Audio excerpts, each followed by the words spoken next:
সম্মানিত দিনী মুসলিম ভাই বোন, বলছিলাম আল্লাহ সুবহানাহু ওয়া তাআলার ইবাদত করতে হবে।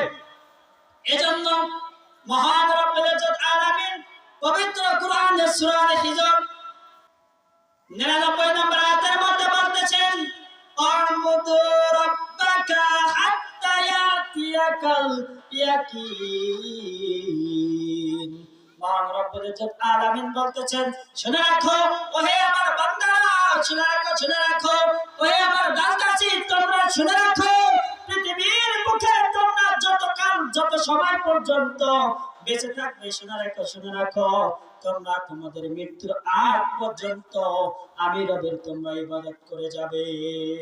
মহান রব্বুল ইজ্জত আলামিন বলতেছেন, শুনে রাখো ওহে আমার বান্দারা, শুনে রাখো, শুনে রাখো, ওয়াবুদু, তোমরা ইবাদত করো ততক্ষণ পর্যন্ত সে যে সময় তোমাদের সামনে মৃত্যু এসে হাজির হবে তার আগ মুহূর্ত পর্যন্ত আমি রবের তোমাদেরকে ইবাদত করতে হবে।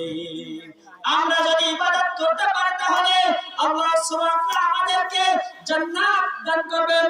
আল্লাহ সুবহানাহু ওয়া তাআলা বলেছেন, ওয়াবাশশিরিল্লাযীনা আমানু ওয়া আমিলুস সালিহাতি আন্না লাহুম জান্নাতুন তাজরি মিন তাহতিহাল আনহার।